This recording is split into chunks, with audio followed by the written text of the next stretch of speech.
They treated him like just another random stop-and-frisk target. Then he pulled out his phone, called his daughter, and turned their whole world upside down. Charles Jefferson never expected trouble that day. At 72, he had lived through enough history to know how the world worked, but he had also earned the right to enjoy his routines. Every afternoon, like clockwork, he strolled 2 blocks down to Joe's Coffee on Lincoln Avenue in St. Louis, a place where the barista, a college kid named Ryan, already knew his order. A small black coffee, no sugar, a corner seat by the window, where he could watch the world move at its usual pace. Charles liked the familiarity, the hum of conversation, the scent of roasted beans, the sound of chairs scraping against the wooden floor. He would read the newspaper, front to back, fold it neatly, and head home before the Missouri heat became unbearable. It was his time, his small slice of peace, but peace is a fragile thing.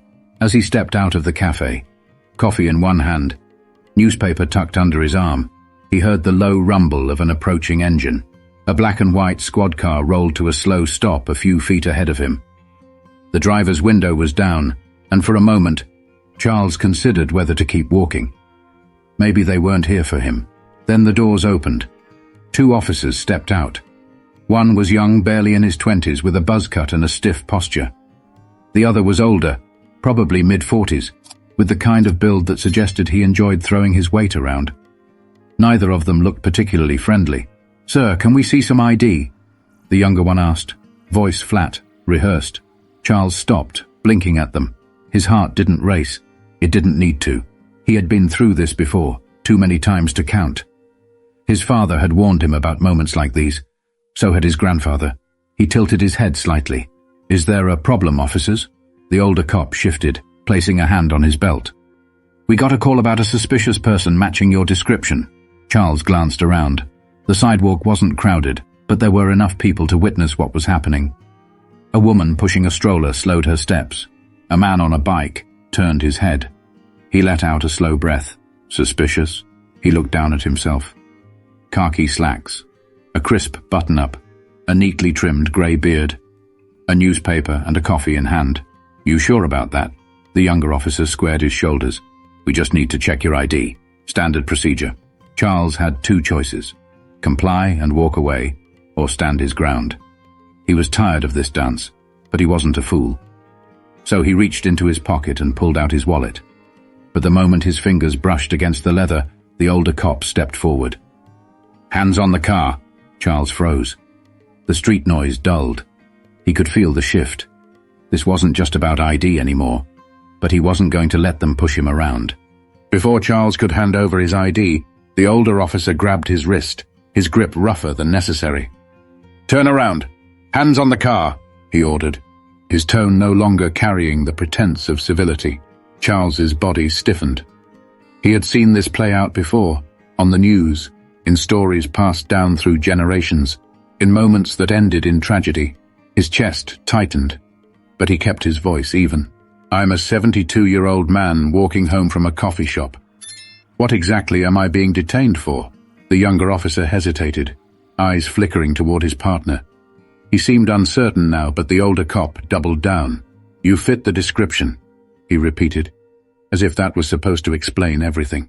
Charles could feel the eyes of onlookers. A young black man with earbuds had stopped mid-step, his phone held low, angled just enough to record. A middle-aged woman in scrubs lingered by her car, watching closely. Someone else, he couldn't see who, was already holding up their phone. He let out a slow breath, keeping his hands where they could see them. "I don't resist. I don't fight. I don't run." That's what he had told his daughter when she was younger. That's what his own father had told him. But none of that mattered. The older cop reached forward, patting him down roughly, his hands pressing into Charles's pockets, over his chest, down his sides. Charles clenched his jaw as a deep frustration settled in his bones. Humiliation wasn't new, but it never got easier. "You have any weapons?" the younger cop asked, still standing slightly behind his partner. Charles scoffed. "Do I look like I have a weapon?" He turned his head slightly, meeting the younger officer's eyes. "Do you even know why you're doing this?" The young cop shifted uncomfortably, but the older one remained firm. "Just checking. Cooperate, and you'll be on your way." A lie. Charles had seen this go too far before. He thought of names, too many to count, of men who had complied but still ended up with knees on their necks. Or worse. He exhaled slowly. Then, carefully, he reached into his pocket and pulled out his phone. The older cop reacted instantly. "Hands where I can see them." Charles held the phone up, not making any sudden movements. "I'm calling my daughter." The younger officer's brow furrowed. "Sir, just—" Charles pressed the number he knew by heart. 1 ring, 2 rings. Then she answered. "Hey, Dad, what's wrong?" Her voice was sharp, focused. Charles finally allowed himself a small breath of relief. She always knew when something wasn't right. The older cop frowned. "Who's he calling?" Charles locked eyes with him, then said clearly, "My daughter, the U.S. Attorney General." And just like that, everything changed. Silence. For the first time since the officers stepped out of their car, they hesitated. The older cop's expression flickered, just for a second, before his jaw tightened. The younger officer, who had been following his partner's lead, suddenly looked less sure of himself. Charles held the phone steady. His daughter's voice came through the speaker, clear and unwavering. "Dad, where are you?" He didn't take his eyes off the officers. "Lincoln Avenue, just outside Joe's Coffee." A brief pause. Charles could picture her face, the way her brows would draw together, the way her sharp mind would already be assembling the next steps. Then her tone changed. Cool, controlled, dangerous. "Put me on speaker." Charles didn't hesitate. He turned the volume up and held the phone out between them. "This is Monica Jefferson, U.S. Attorney General," she said, her voice slicing through the air like a blade. "Who am I speaking to?" The younger officer's spine stiffened. He took an instinctive step back, glancing at his partner, who still had one hand hovering near his belt. The older cop was slower to react, but Charles saw the way his fingers twitched. He knew they were in trouble. "Ma'am?" The older officer started, his voice suddenly more measured. "This is—" "I don't care who you are," Monica cut in. "You are currently detaining my father, a 72-year-old man without cause. I expect a clear and immediate explanation." The crowd had grown. More phones were recording now. A woman in a navy blazer whispered to someone beside her. A teenager stood near the curb, eyes flickering between the officers and the phone in Charles's hand. The older cop licked his lips. "We received a call about a suspicious person." What was suspicious about him? Monica's voice held no room for hesitation. Was he committing a crime? Was he a threat? The younger officer shifted on his feet. Answer me." Silence stretched. The older officer finally swallowed, his face hardening. "It was a misunderstanding." Monica exhaled sharply through the speaker. Charles could hear her barely contained frustration. "A misunderstanding? That's what you're calling it?" The younger officer, clearly rattled now, looked to his partner. He was waiting for instruction, for something to diffuse the situation. But the older cop had nothing left to say. Charles adjusted the phone in his hand. "Liv, what do you want me to do? Are you free to go?" she asked. Neither officer answered. Charles turned his attention back to them. "Well, am I?" The older cop's jaw clenched. Then with clear reluctance he took a step back. The younger officer nodded quickly, his hand falling away from his belt. "Yes, sir. You're free to go." Charles didn't move right away. He let the moment sink in, let the weight of the scene settle around them like a closing argument in court. Then he gave the officers one last look and lifted the phone to his ear. "You still there, Liv?"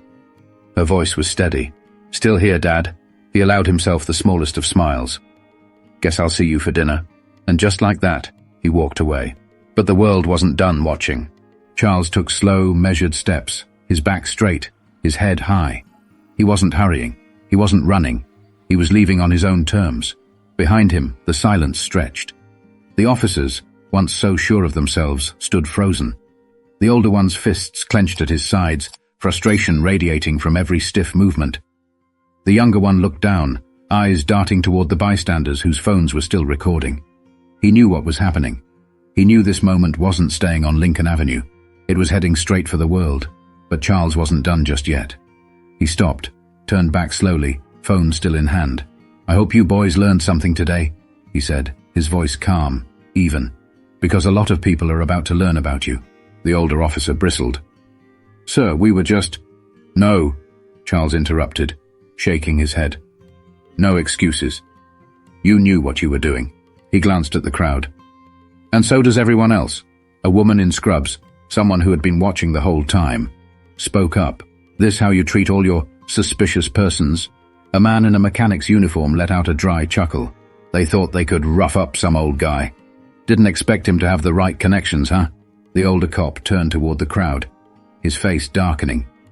But the younger one nudged his elbow, shaking his head slightly. They were in too deep now. There was no way to undo what had already been done. Charles lifted the phone back to his ear.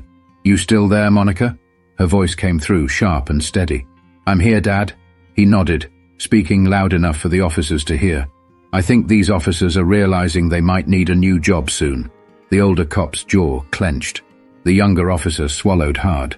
A moment later, a new sound cut through the tension. The static of a police radio in the squad car. Another voice, distant but clear. "Unit 47, what's your status?" The officers hesitated. The older one's lips parted, as if he wanted to say something, anything, to regain control of the moment. But there was no taking back the last 10 minutes. Charles exhaled slowly and put his phone back in his pocket. "You have a good day now, officers." Then, without another word, he turned and walked away. But he knew this was only the beginning. Charles didn't look back. He didn't need to. The shift in power had already happened. The officers weren't chasing him down. They weren't barking orders anymore. They stood frozen in the weight of their own failure. The tension in the air was thick as the crowd remained, watching, recording. The moment wasn't lost on them. This wasn't just about Charles anymore. It was about every man who had ever been stopped for walking while black, every father who had told his children how to stay safe, every story that had ended in a way this one nearly had. A woman in a navy blazer stepped forward, phone still pointed at the officers. "Badge numbers?" she asked, voice sharp. The younger officer's mouth opened, then closed. His partner, still clinging to whatever authority he thought he had left, squared his shoulders. "Ma'am, you need to step back." The woman arched a brow. "Or what?" She motioned to the crowd around her. "We all saw what happened. You really want to dig a deeper hole?" The older cop glared but said nothing.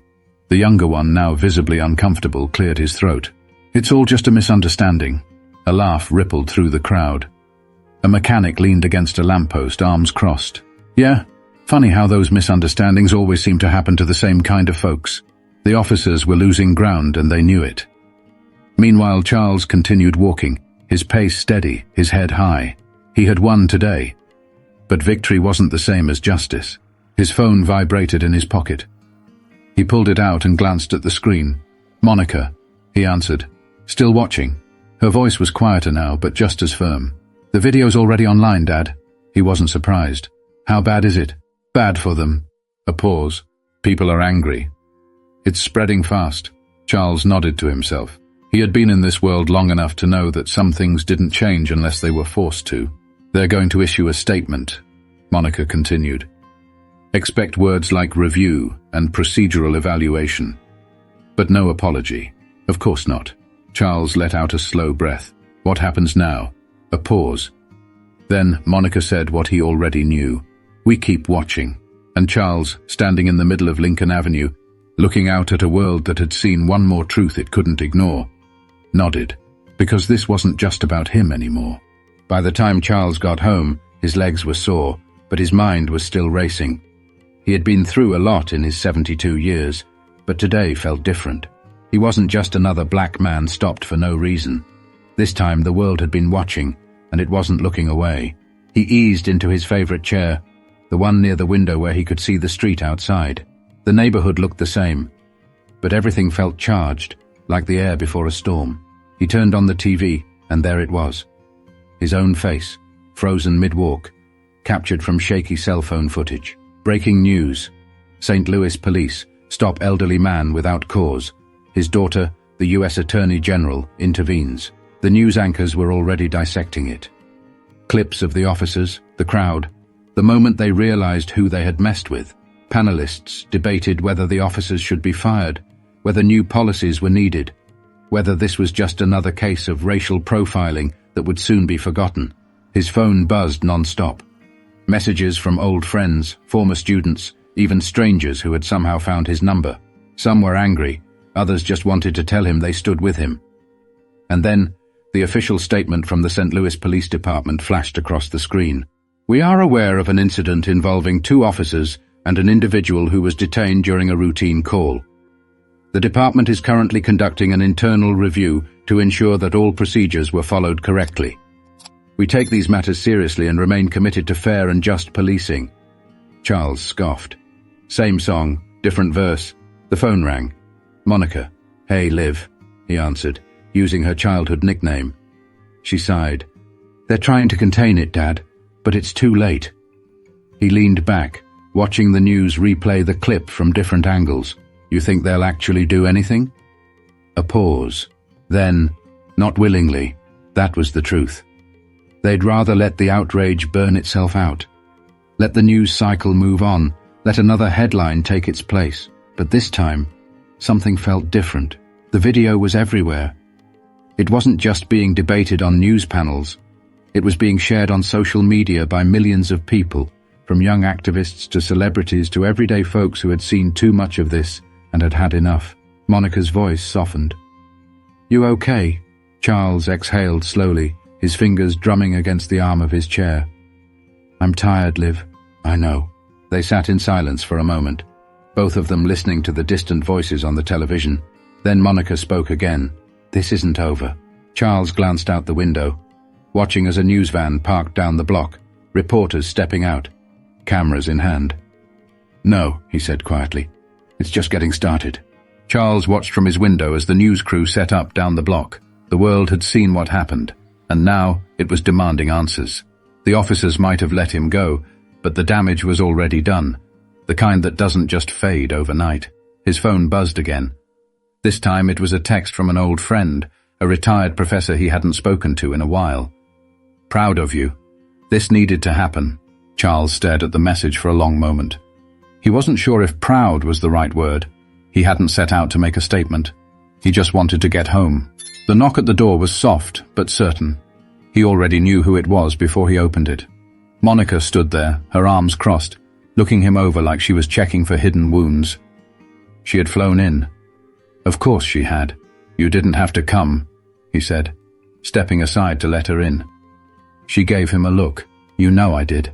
They sat in the living room, the TV murmuring in the background. A news anchor was breaking down the incident, listing off statistics on racial profiling, showing clips of protests that had sparked overnight. The world was moving fast now, and Charles was caught in the current. Monica sighed, rubbing her temple. "They're going to spin this, Dad.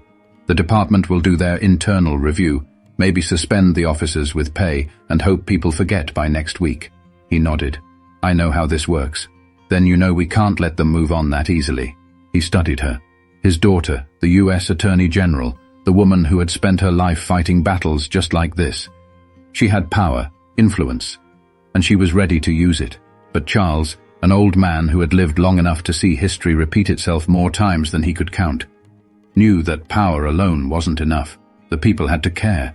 He turned back to the window, watching as more neighbors gathered outside, some speaking to the reporters, some just standing there, holding their phones, watching, waiting. A slow smile tugged at his lips. "They won't forget," he said finally. "Not this time." Monica leaned back, watching him. "You really believe that?" Charles met her eyes. "I do." She exhaled, then nodded. "Then let's make sure of it." He chuckled, shaking his head. "You were always the stubborn one. You raised me that way." The phone buzzed again. More messages, more people reaching out, more voices refusing to let this moment slip away. Charles looked at his daughter, then at the screen, then at the world outside his window. This wasn't just his fight anymore. It never had been. He leaned forward, grabbed his coffee cup, and took a slow sip. Then with a calm certainty, he said, "Let's get to work. If stories like this matter to you, don't just watch. Stay aware, stay engaged, and stay vocal. Hit that subscribe button, share this story, and make sure the world keeps paying attention. Because change only happens when people refuse to look away."